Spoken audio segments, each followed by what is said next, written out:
Agradecemos a todos que têm estado conosco, estudando a palavra de Deus a cada semana. O tema dessa semana é Sinais da Divindade. Vamos fazer uma oração para que Deus seja nosso Deus e Pai, guia nos momentos que se segue a estudar a Tua palavra. Pedimos Suas bênçãos, agradecemos em nome de Jesus. Amém. Divindade é um termo que nós vamos passar a eternidade, aqueles que foram salvos, compreendendo. Mas a Bíblia revela que a divindade está expressa em três pessoas, né? Nós sabemos, Pai, Filho e Espírito Santo. E aqui, João, capítulo 11, verso 25 e 26, Jesus declara, eu sou a ressurreição. Isso é um sinal claro da divindade. Diz mais, quem crê em mim, ainda que morra, viverá. Então, outro termo bem claro da divindade. E todo que vive e crê em mim não morrerá eternamente. Novamente, somente Deus, né, o ser divino, pode dar essa certeza. E ele pergunta, você crê nisso? Essa pergunta é para mim e para você. Já em João 1, verso 4, diz, nele estava a vida, e a vida era a luz dos homens.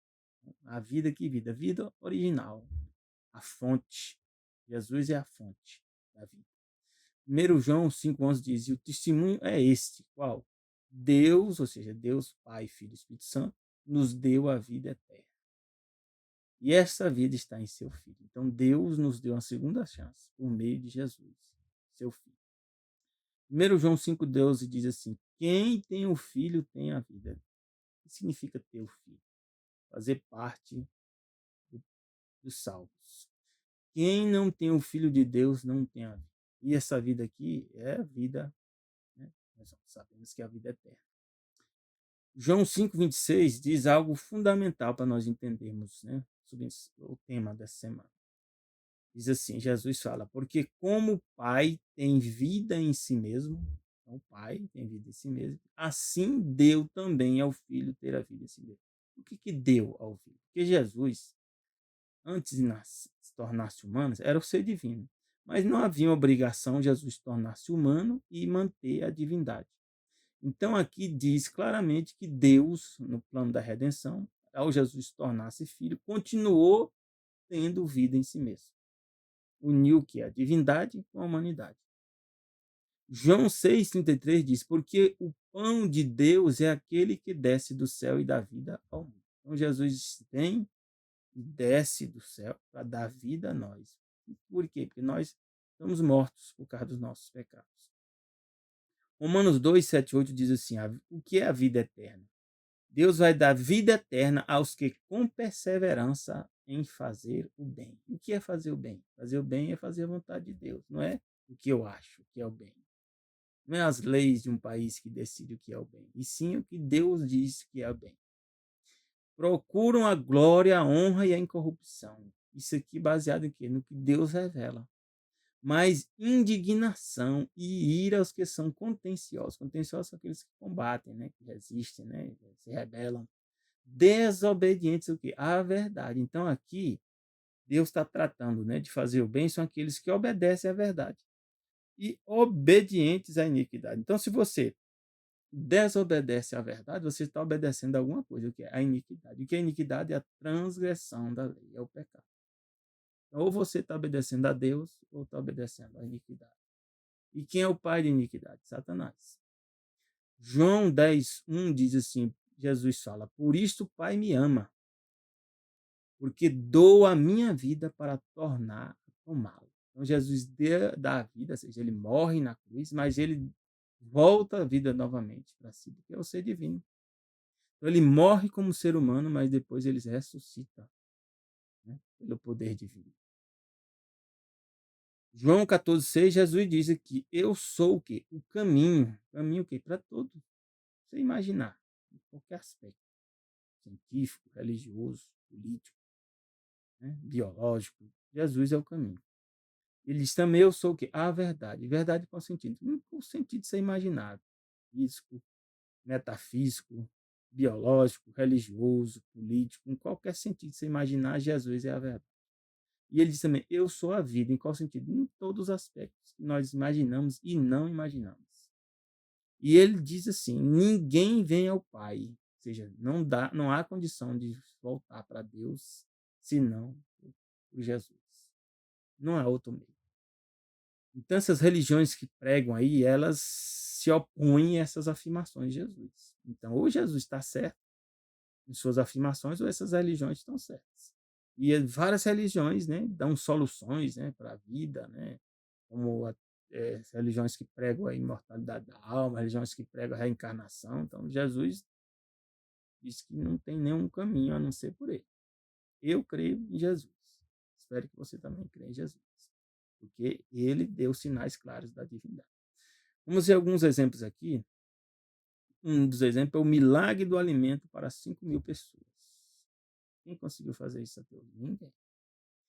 Diz aqui em João 6, de 1 a 14. Peguei praticamente toda a história. Diz assim: depois disso, partiu Jesus para outro lado do mar da Galileia, que é o Tiberíades. E grande multidão o seguia, porque via os sinais que operava sobre os enfermos. Então as pessoas estavam seguindo Jesus por causa dos sinais que Jesus estava fazendo. E Jesus subiu ao monte e assentou-se ali com seus discípulos. E a Páscoa, a festa dos judeus, estava próxima. Então Jesus levantou os olhos e, vendo uma grande multidão, vinha ter com ele e disse a Felipe. Jesus fala algumas coisas às vezes para a gente não entende, né? Nem nós vemos solução. Jesus diz: onde compraremos pão para este comer? Então Deus às vezes dá uma ordem para a gente fazer determinadas coisas, não que nós vamos conseguir fazer aquilo sozinho, mas sim que nós temos que decidir fazer a nossa parte. E aqui diz, né? Jesus dizia isso que aqui para o experimentar. Experimentar quem é Filipe? Ensinar Filipe. Porque ele bem sabia o que é que ele ia fazer. Deus sempre sabe o que vai fazer. Filipe respondeu: 200 dinheiros de pão não lhe bastarão. Isso é verdade? É. Para que cada um deles tome um pouco. Ou seja, não havia dinheiro suficiente. E um de seus discípulos, então às vezes tem uns que só vê o problema dos discípulos, mas outros, né, faz a parte deles. Um dos seus discípulos, que era André, irmão de Simão Pedro, disse: está aqui um rapaz que tem 5 pães de cevada e 2 peixinhos. Mas o que é isso para tantos? Apesar dele entender que aquilo era pouco, ele entregou a Deus, entregou nas mãos de Deus, entregou na mão de Jesus. Então é o que nós temos que fazer. Mesmo sendo pouco, entregamos nas mãos de Deus. Faça a nossa parte, mesmo sendo pouco. E disse Jesus: mandai assentar os homens. Então, Jesus agora, uma vez que alguém agiu, Jesus já fez outra ação. E havia muita relva naquele lugar. E assentaram-se, pois os homens eram cerca de quase 5.000. E Jesus fez o quê? Tomou aquilo que tinha recebido das mãos, né, de André. Tomou os pães e deu graças, né, e repartiu. Começou a repartir pelos discípulos. Os discípulos, né, pelos que estavam sentados. Então as pessoas estavam só pegando o que Jesus estava repartindo. Não, talvez nem prestaram atenção, né, no que estava acontecendo. Igualmente, Jesus pegou os peixes, e repartiu também. E quando eles estavam saciados, disse ao discípulo: recolhei os pedaços que sobejaram para que nada se... Imagina, 5 pães e 2 peixes, alimentou 5.000 pessoas, ainda sobrou. O que é que aconteceu? Sem perceber. O discípulo não percebeu. Então, às vezes, Jesus faz isso na nossa vida também. Ele quer de nós a nosso passo, a nossa decisão, nosso ato de fé. Então eles recolheram e encheram 12 alcofas de pedaços de 5 pães, dos 5 pães cevados. Imagina? Que sobejaram aos que haviam comido. O pessoal comeu e ainda sobrou. Vendo, pois, aqueles homens o milagre que Jesus tinha feito, que eles disseram: este é verdadeiramente o profeta que devia vir. Então as pessoas que eu fico reclamando, né, que está faltando alimento, reclama das mudanças climáticas, reclama, né, de falta água, quando chove, reclama porque chove demais, né? Quando esquenta demais, e a gente nunca lembra, né, que quem é a solução, quem é o caminho, quem é a verdade, quem é a vida, é Jesus. Então, o problema da humanidade não é falta, nem excesso, é porque nós não confiamos em Deus. Nós não buscamos a Deus, não buscamos a Jesus. E quando a gente não busca Jesus, o problema continua, ou até piora. Então, Jesus é verdadeiramente um profeta. Só isso que Jesus é. As pessoas viram Jesus como um profeta. não entenderam, né? Nem o que está acontecendo. E aqui, em João 6, 26 e 26, Jesus respondeu e disse, ó, na verdade vos digo que me buscais não pelos sinais que vistes, mas porque comestes do pão e vos saciaste. Então, às vezes, nós estamos mais preocupados, né, com encher a barriga ou com a coisa material. Vamos para a igreja, ou vamos para algumas coisas para atender, né, dizendo que estamos com Deus, mas na verdade a gente está querendo atender nossa necessidade.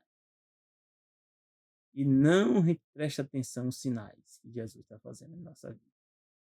Aí Jesus dá um conselho para mim e para você hoje: trabalhar e não pela comida que perece, mas pela comida que permanece para a vida eterna. Que comida é essa? Jesus vai explicar depois, que ele é o pão que desce do céu, ao qual o Filho do Homem vos dará. Jesus diz que vai nos dar uma comida que vai permanecer para o quê? Para a vida eterna. Para este, o Pai, Deus, o selou. Disseram, pois, que faremos para executarmos as obras de Deus? Uma pergunta interessante, né? Isso é para mim e para você hoje. Jesus respondeu: o que é a obra de Deus? Olha, é dar tudo bíblico, é dar dízimo e oferta, ir para a igreja, não pecar. Não, Jesus disse que a obra de Deus, qual é? A obra de Deus é crer naquele que ele enviou. Crer é confiar. Confiar em Jesus. Essa é a nossa obra. A tarefa do nosso dia a dia. Cada dia, nosso maior problema é não confiar em Jesus ou confiar em Jesus. Porque o resto é consequência. E disseram, pois, que sinal, pois, fazes tu para que vejamos e creamos em ti? Então, alguns estão querendo sinais ainda, apesar dos sinais que estão acontecendo. O sol está ali da maneira que está, não é porque ele tem que estar, é porque Deus está mantendo. A lua, a chuva, as estrelas, né? O alimento que você recebe, a tua vida, tudo são sinais. Porque tem pessoas morrendo, tem amigos meus morrendo, né? Próximo, né, de idade minha, faleceram, né?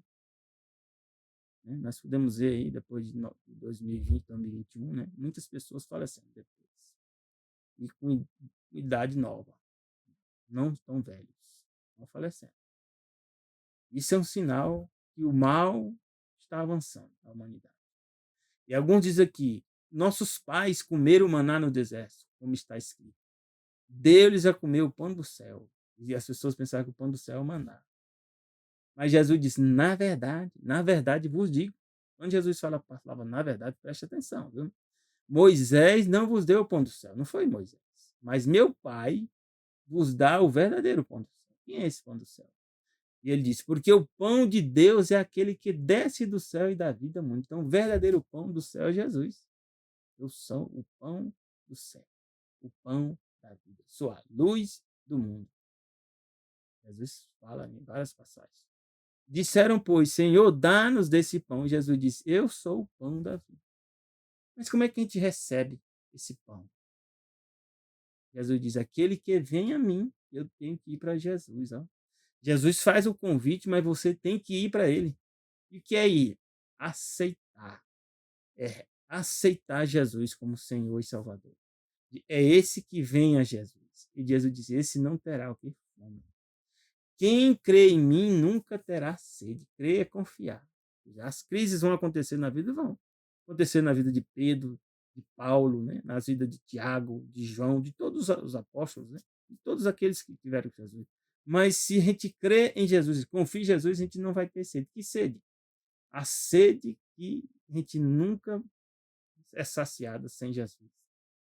E Jesus diz, mas já vos disse que também vós me viste, contudo não crê. Então, Satanás, às vezes, atrapalha para que a gente não venha compreender o que Jesus está falando. Deuteronômio 32, de 7 a 8, dizia, lembra-te do dia da antiguidade, atenta para os anos e muitas gerações. Quem são os dias da antiguidade? Como é que a gente vai lembrar? Lendo a Bíblia, não tem outra opção se não for lendo a Bíblia. Pergunta a teu pai e ele te informará. Às vezes nós não temos pai, o pai já faleceu, né? Mas a Bíblia vai te informar. Aos teus anciãos e eles te dirão. Quem são os nossos anciãos aqui? Eu vou dizer para você. São os profetas. São nossos anciãos. E quem é o nosso pai? Deus. Ele vai nos ensinar. Quando o Altíssimo distribuía as heranças às nações. Então, quem distribuiu as heranças às nações foi Deus, né? E hoje, como as pessoas querem tomar a propriedade do próximo, né? Como as pessoas querem fazer leis, né? Tomando os direitos de liberdades naturais que Deus deu. Quais são os direitos naturais? Direito à vida, direito de ir e vir, direito de propriedade. Foi Deus que deu, ó. Deus que distribuiu as heranças às nações. Direito, né? De fazer, né? Escolher o que fazer com o meu próprio corpo. São direitos naturais. Direitos, né? De ir e vir. Então, direito à vida, né? São direitos, né? Da liberdade de expressão. É direito natural que Deus deu. E Deus nos deu isso aqui como um dom que vem dele, não é o Estado que nos dá isso aqui. Apesar que as pessoas estão achando que é o Estado, né? Diz aqui, quando Deus dividiu os filhos de Adão um dos outros. Quem foi que fez isso, né? E aí tem vários povos, né, com várias línguas. Foi Deus. Estabeleceu os termos dos povos, aqui, ó, os termos dos povos. Hoje tem briga, né, as pessoas tentando tomar, né, a terra dos outros, né? Conforme o número dos filhos de Israel. Quem é esses filhos de Israel? São os que serão salvos.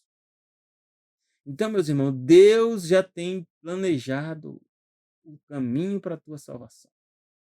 Aqui nós vemos a história de um cego de nascença. Imagina como se restaura a vista de um cego de nascença, né? Só Deus faz isso. João 9, de 1 a 9, diz, passando Jesus, viu um homem cego de nascença. O olho dele não funcionava desde o início.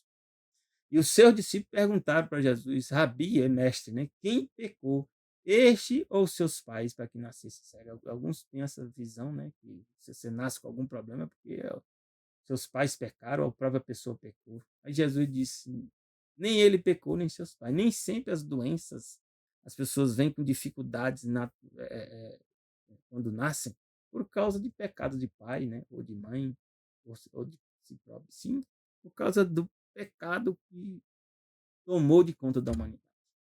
Quando Adão e Eva pecaram. Aí sim. Jesus respondeu, nem ele pecou, nem seus pais, mas foi assim para que se manifeste neles a obra de Deus. Então Deus às vezes tem um plano para nós, mesmo com as nossas deficiências. Diz aqui Jesus, convém que eu faça as obras daquele que me enviou. Quem tinha enviado Jesus? Deus, o Pai. Enquanto é dia, a noite vem quando ninguém pode trabalhar. É as formações que Jesus fala, né? Que é complexo para entender. Noite vem. Ninguém vai poder trabalhar. O que significa isso? Pode estar relacionado com Satanás. Né? Enquanto estou no mundo, eu sou a luz do mundo. Jesus aqui se revelando como uma verdadeira luz. Luz aqui pode ser o quê? Conhecimento. Não é só iluminação.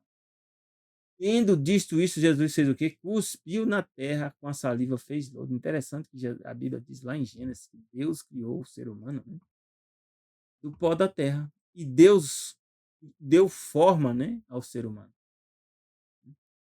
Aqui, ó, em Gênesis 2:7 diz, e formou, ou seja, deu forma o Senhor, o homem do pó da terra. Ou seja, e soprou na sua narina o quê? O sôlego de vida, e o homem foi feito alma vivente. E aqui interessante, Jesus cospe na terra, faz um lodo, ou seja, deu forma a alguma coisa, né, esse lodo, e untou o lodo nos olhos do cego e disse, vai, lava-te no sangue, no tanque de Siloé. Que significa enviado, né? Ele foi, lavou-se e voltou vendo. Então, Jesus criou um olho, deu um olho para ele. Deu um olho, na verdade, deu olhos para ele. E ele voltou vendo. Então os vizinhos, aqueles que dantes tinham visto que era cego, diziam, não é este aquele que estava sentado e mendigava? E um dizia, é este. E outros diziam, parece com ele. E ele dizia, sou eu. Pessoas, né? Deus, meus irmãos, Jesus é o mesmo ontem, a Bíblia diz, olha, isso aqui é interessante, nós temos que ver essa passagem. Está lá em Hebreus, você depois leia com calma e medite, que diz algo fundamental para nós. Que está escrito, né? Em Hebreus 13:8. Jesus Cristo é o mesmo ontem, hoje e eternamente.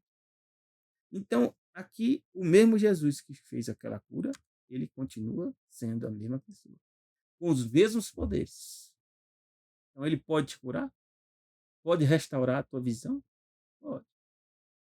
Tem que ver qual é o propósito. Aqui diz que essa cura aqui que era para manifestar as obras de Deus. Então, nem sempre é plano de Deus para que você seja curado, para que você seja restaurado, para que você, né, prospere, né?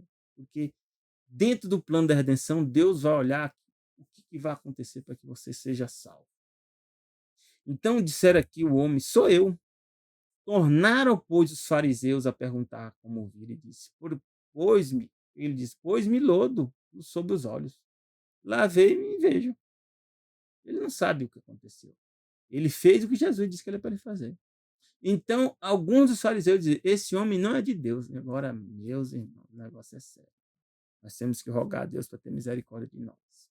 Para não estar similar a essas pessoas. É Jesus fazendo sinais. E alguns dizendo que Jesus não era um homem de Deus, pois não guardava o sábado. Então, eles achavam que guardar o sábado era da maneira do pensamento da cabeça deles. E diziam outros, como pode um homem pecador fazer sinais? E havia o que? Dissensão, é verdade. Apesar, meus irmãos, que tem pessoas que fazem sinais e são pecadores. Porque Satanás está por detrás disso. Mas aqui nós vimos Jesus, né, um ser divino. E a Bíblia diz que Jesus nunca pecou. Isaías 58, 13, 14 diz que o sábado vai ser guardado ainda, quando Deus restaurar todas as coisas. E Deus diz também na Bíblia como nós devemos guardar o sábado. A gente vê que Jesus estava guardando o sábado, continuou guardando o sábado. Se desviares o teu pé do sábado, de fazeres a tua vontade, Jesus estava fazendo a vontade dele? Não, a vontade de Deus, o Pai, curar as pessoas. De fazer a tua vontade no meu santo dia. Chamar o sábado que deleitoso. São sábados, são um dia de prazer, de satisfação. Santo dia do Senhor. Santo significa separado. Então, o dia do Senhor não é o domingo. A Bíblia diz que é o sábado. Digno de honra. Um dia digno de honra. E honrares, como é que a gente vai orar? Não seguindo os teus caminhos. Então, Jesus estava seguindo os caminhos dele quando estava curando esse cego? Não. Jesus está seguindo a vontade de Deus, o Pai. Nem pretendendo fazer a tua própria vontade. Jesus não está fazendo a vontade de Deus. Então, Jesus estava transgredindo o sábado? Não. Jesus estava guardando o sábado. Nem falar as tuas próprias palavras. Então, as palavras que Jesus falou lá, né? Jesus falou ao curar, né, essas pessoas, né, ao curar o cego, não era fazer a vontade dele, nem as próprias palavras dele, as palavras necessárias para que ele fosse salvo. Diz aqui, então te deleitarás no Senhor e farei você cavalgar sobre as alturas da terra.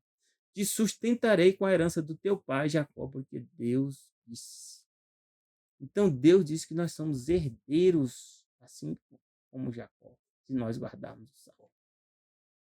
Então eu vou falar um pouco o que é guardar o sábado, para nós entendermos se Jesus estava transgredindo ou não. Isaías 56, de 1 a 2, diz assim, assim diz o Senhor, guardai o juízo, fazei justiça, porque a minha salvação está prestes a vir. Então Deus disse que nós temos que fazer o quê? Guardar o juízo. O que é o juízo? É o que está revelado na Bíblia. Fazer justiça. O que é fazer justiça? É fazer a vontade de Deus. Não é o que a gente pensa que faz justiça, não. Porque a minha salvação está prestes a vir e a minha justiça para se manifestar. Quem é essa justiça? Jesus. E essa salvação? Jesus. E aqui diz, bem-aventurado o homem que fizer isto, e o filho do homem que lançar mão disso. Fazer o quê? Que se guarda de profanar. Profanar o quê? É desobedecer aquilo que Deus disse em relação ao sábado. Isso é profanar. E guarda a sua mão de fazer algum mal. Então Jesus estava fazendo algum mal ao curar aquela pessoa? Não. Então Jesus não estava transgredindo o sábado. Aqui, em Êxodo 31, 15, diz, 6 dias trabalhará. Na original a palavra trabalhar é melaca. Melaca. Significa o quê? Ocupação, negócio, serviço, negócio público ou religioso. Então Deus diz que em 6 dias nós temos que fazer o quê? Trabalhar na nossa ocupação, nos nossos negócios, nos nossos serviços, nossas coisas que são públicas, né, ou religiosas. Porém, o sétimo dia é o sábado de descanso. De quê? Dessas atividades aqui, essas melacas. Santo ao Senhor. Então, um dia dedicado para não fazer essas atividades. De trabalho, de ocupação, de serviço. Qualquer que no dia do sábado fizer algum trabalho, que trabalho é? Melacá, não é certamente morrerá. Então, alguns dizem, no sábado eu não posso tomar banho. Tomar banho faz parte de fazer o bem ao próprio corpo? Sim. Comer também faz parte de fazer o bem? Sim. Né? E várias outras atividades. Ir ao banheiro, né?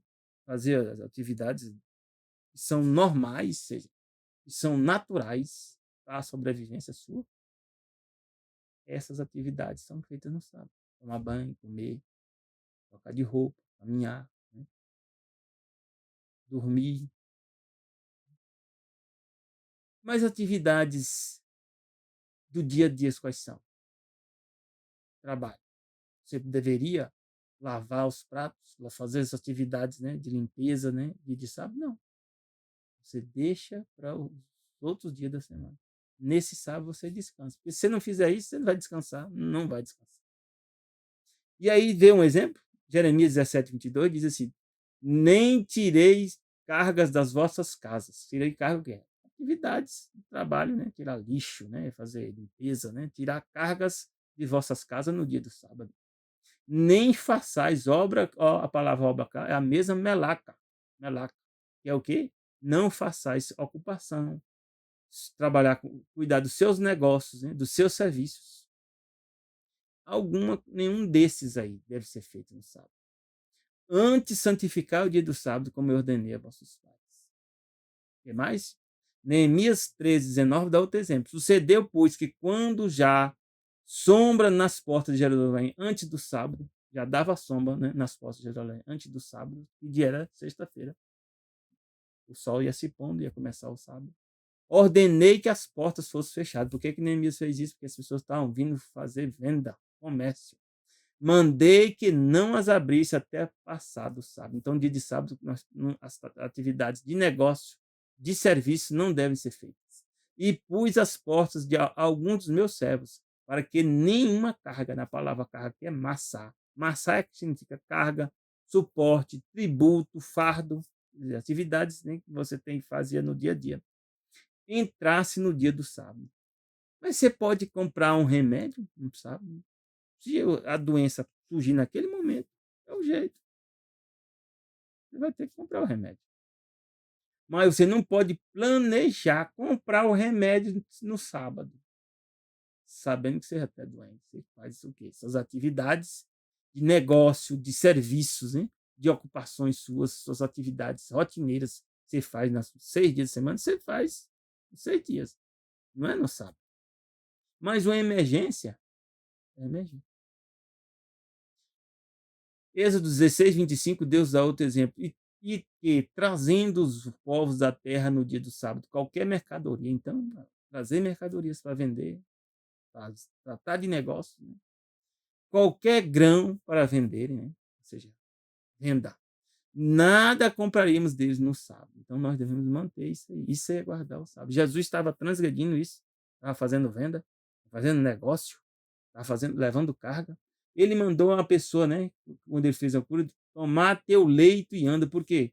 O leito, se ele deixasse o leito, isso, a pessoa, né, que está na situação dificílima, ia ficar sem o leito. Não era levar uma carga, ele estava levando o quê? O lugar onde ele dormia.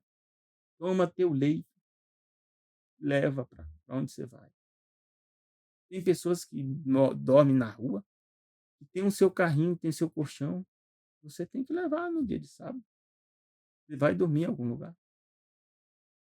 Então, no sétimo dia, diz aqui, no sétimo ano deixamos descansar a terra e perdoaremos qualquer cobrança.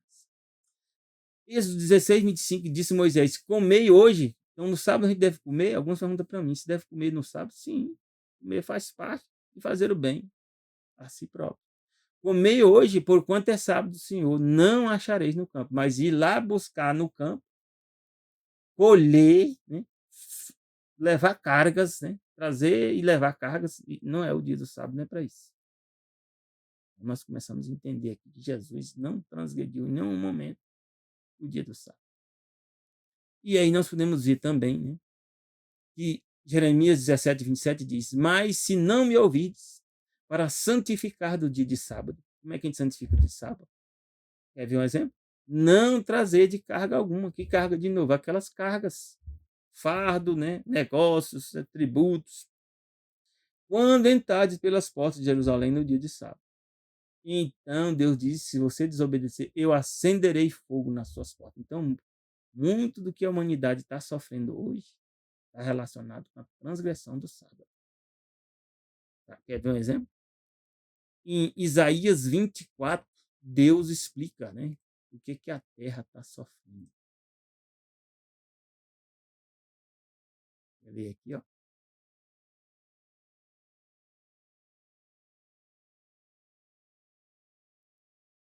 Aqui, ó. Em Isaías 24, diz 19: De todo está quebrantada a terra, de todo está corrompida a terra, e de todo é movida a terra. De todo cambaleará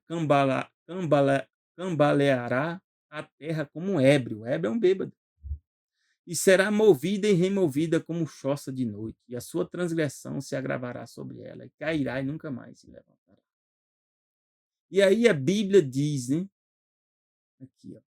O que está acontecendo isso? A Bíblia diz que a terra pranteia, no Isaías 24:4, pranteia e se murcha.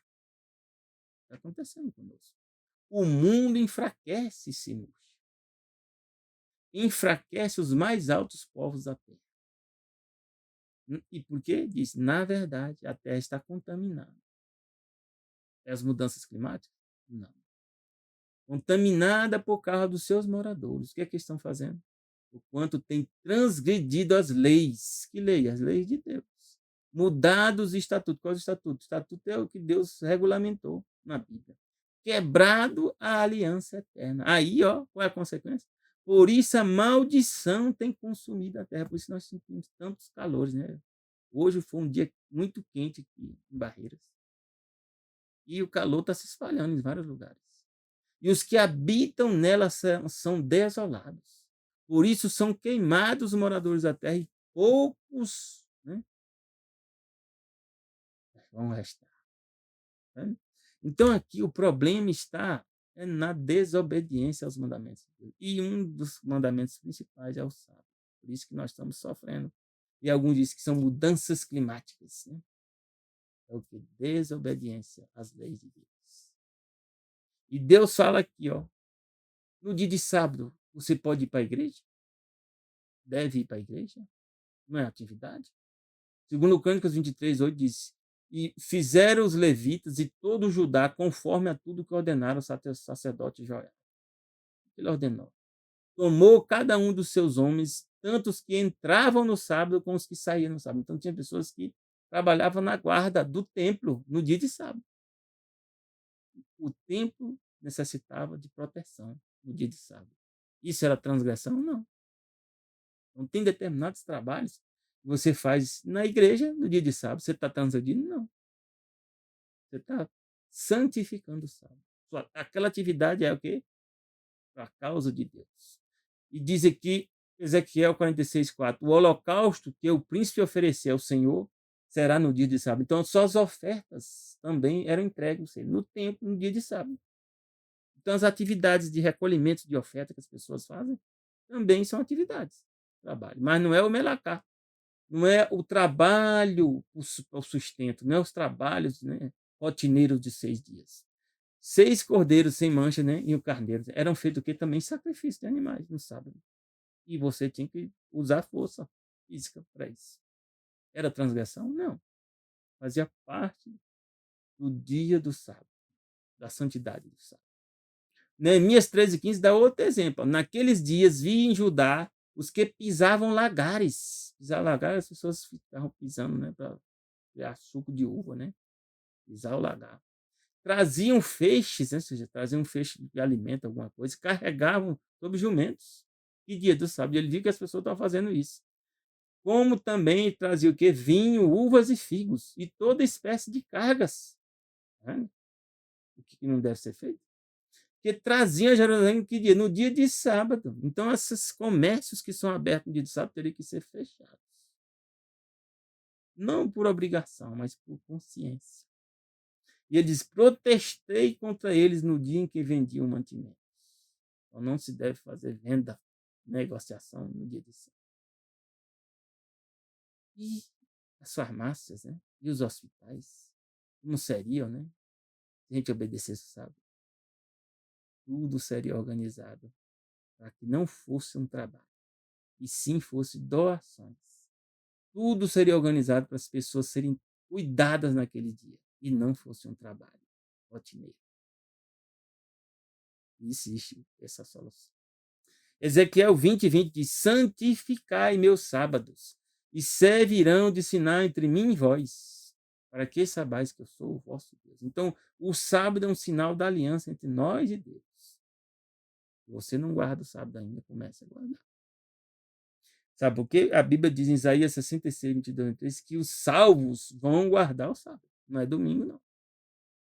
Porque como os novos céus e a nova terra, que hei de fazer, estarão diante da minha face, diz o Senhor, está aqui escrito, assim também há de estar a vossa posteridade e o vosso nome. Deus quer que eu esteja e também a minha posteridade, quem são os meus descendentes. E diz que será que desde uma lua nova até a outra, a gente vai estar encontrando com Deus a cada lua nova, é cada 7 dias. Desde um sábado até outro, virá toda a carne adorar perante mim. Então, nós vamos morar, né, na nova terra, mas a cidade de Jerusalém é onde Deus vai estar. Então, cada sábado nós vamos nos encontrar com Deus na cidade de Jerusalém. É isso que a Bíblia está dizendo aqui. Eu recomendo você começar a guardar o sábado, aprender. E o sábado começa quando? Do pôr do sol da sexta ao pôr do sol do sábado. João 11, de 1 a 2, né? Verso 4, conta a ressurreição. Outro sinal da divindade de Jesus. Jesus diz que Lázaro, que a história diz que Lázaro estava enfermo. Ele era de Betânia, aldeia de Maria e sua irmã Marta. Tinham umas irmãs chamadas Maria e Marta. Maria era aquela que tinha ungido o Senhor com unguento. Esse pessoal reclamou, né? Judas reclamou. E tinha enxugado os pés com seus cabelos. Essa é a Maria, essa Maria aqui. Às vezes as pessoas dizem que é Madalena ou não sei. Ele falou Maria. Cujo irmão Lázaro estava enfermo. E disse que essa enfermidade foi a ponto, né, que ele veio a falecer. Jesus, ouvindo isso, disse: essa enfermidade não é para a morte. Então, Jesus sabia que ele ia morrer? Sabia. Mas Jesus disse que essa não é para a morte. Jesus é Deus, meus irmãos. Mas para a glória de Deus, novamente, às vezes acontece coisa ruim comigo, com você, mas é porque é para a glória de Deus. Deus vai fazer alguma coisa através da minha vida ou da sua vida para outras pessoas serem salvas. E diz para que o Filho de Deus seja glorificado por ela. Quando Deus fizer isso na sua vida, você dá um testemunho, as pessoas, né, reconhecer a grandeza de Deus. E Jesus continuou falando, né, que Lázaro dormia. Ó. Assim falou Jesus: Lázaro, nosso amigo, dorme, mas eu vou despertá-lo do sono. Para Deus, meus irmãos, para Jesus, o ser divino, a morte é um sono. Ele tem poder de a gente fazer a gente voltar. Mas disseram os seus discípulos: Senhor, se dorme, estará salvo. Então eles pensavam, né, que Jesus estava falando do sono, né, que a gente tem, dos sonhos. Né? Não era isso. Jesus dizia da sua morte. Chegou um momento que Jesus falou: Lázaro está morto.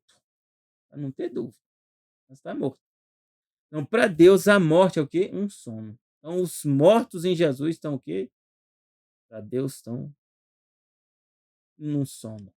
Estão em sono. João 11, 25, 26, Jesus diz: eu sou a ressurreição e a vida.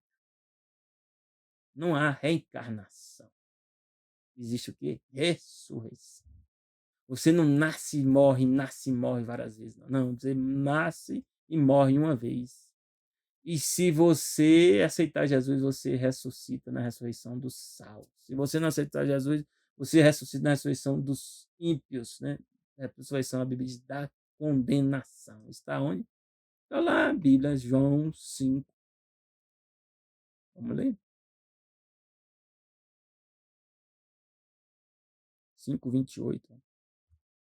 Não vos maravilhei disso, porque vem a hora em que todos que estão onde? Nos sepulcros ouvirão a sua voz. Não significa que tem um ouvido lá esperando, não. Mas toda a natureza, todo o universo obedece e ouve a voz de Deus. Então ele diz, haja luz e ouve o quê? Luz. Então Jesus está dizendo isso, que todas as pessoas que vão estar no sepulcro, mas se ele for espalhado e lançado o pó do corpo, não importa, está no sepulcro. Sepulcro é o lugar onde seus restos mortais foram espalhados. Não importa onde. Baixo d'água, não importa. Vai ouvir a voz de Jesus. E Jesus diz: os que fizeram bem sairão para a ressurreição, não é reencarnação. Não. Ressurreição do quê? Da vida. Vai voltar novamente à vida, assim como Lázaro. E os que fizeram mal, o quê? Para a ressurreição o quê? Da condenação. Também vai resultar? Vai, mas é para um dia ser condenado e sofrer depois a morte eterna. Ele não aceitou Jesus. Então Jesus diz: eu sou a ressurreição e a vida. Quem crê em mim, ainda que esteja morto, viverá. Tá vendo? Jesus já tem a solução. Ele é Deus. E todo aquele que vive e crê em mim nunca morrerá. Então, tem uns que vão estar vivos e vão ver Jesus voltar e nem morrer, vão morrer. Que maravilha, né? E Jesus falando, tu crê nisso? Eu creio, tenho certeza. Eu oro para que eu seja dessa última geração que também eu esteja vivo quando Jesus voltar. Mas se não tiver, Jesus vai me ressuscitar. Com fé em Deus, a ressurreição da vida. E Jesus chegou e deu um comando, ó, tirai a pedra. Marta, né, irmã do defunto, preocupada.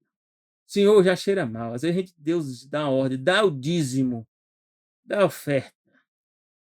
Né? Trabalha para mim, faça a minha vontade, negue-se a si mesmo, tome a sua cruz e siga-me. Aí a gente fica, oh meu Deus, já cheira mal, a situação minha está difícil, eu não vou conseguir largar aquele cigarro, não vou conseguir largar aquele café, né? Aquela carne de porco, né? A gente está envolto numa crise, num problema sem solução, mas Jesus diz o quê? Tira a pedra. O que tirar a pedra? Abre espaço para Jesus fazer a transformação na tua vida. Porque já de 4 dias, né? Não importa quantos dias você está pecando, né? Quantos dias você está lutando sem vencer. Eu tenho coisas que eu estou lutando e ainda não venci, mas eu vou vencer no nome de Jesus. E você também vai vencer. E disse Jesus, não te hei dito que se creres verá a glória de Deus?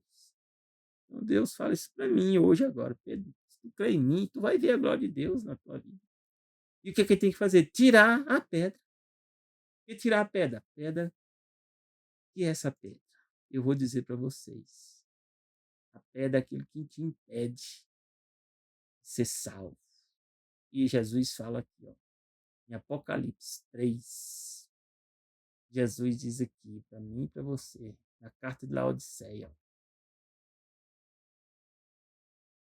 Jesus faz um convite. Né? Vamos ler aqui. Apocalipse 3, 20. Eis que estou à porta e bato. Que porta é essa? Da tua mente, do coração.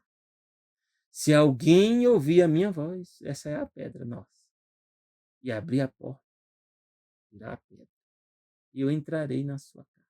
Jesus vai entrar em você, vai habitar em você. Com ele cearei, e ele ceará, e ele. Então, a pedra nossa é o quê? A nossa vontade, a nossa mente. Tira essa pedra. Aceita Jesus. E quando a gente fizer isso, diz que tiraram e a pedra, né? Onde o defunto jaz. Nós podemos estar também como um defunto. Mas Jesus diz aqui, Jesus levantando os olhos para cima, diz, Pai, graça te dou por me haveres ouvido. Que glória, que bênção. Eu bem sei que sempre me ouves.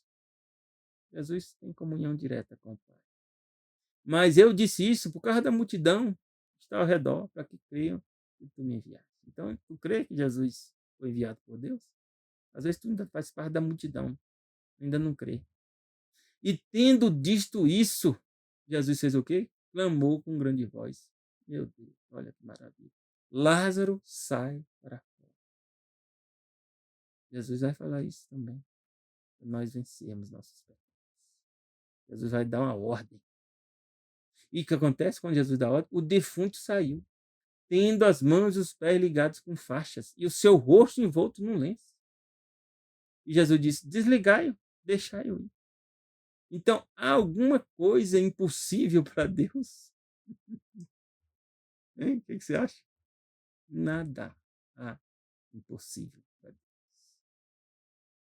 A única coisa que nos impede é o quê? Se nós não aceitamos Jesus. Isso impede Deus de trabalhar na tua vida. Jesus pergunta: tu crê? Quando Jesus pergunta: você crê? Sabe por quê? Ele está perguntando se tu confia nele.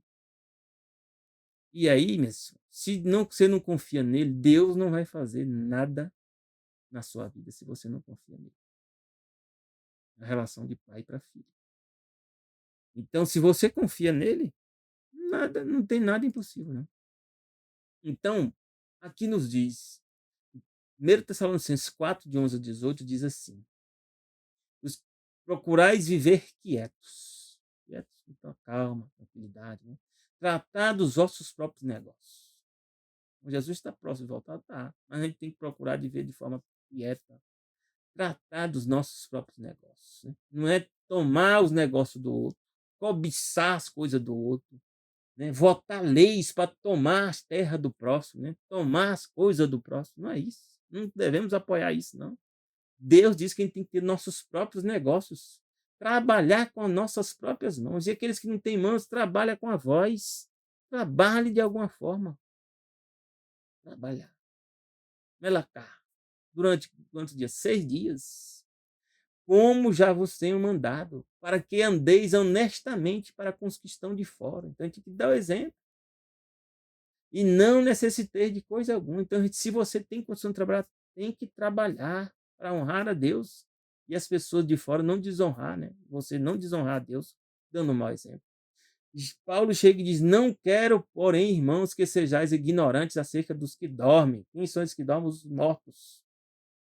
Para que não vos tristeçais como os demais. Então, tem muitas pessoas, né? É o fim, né? Não entende que há esperança, né?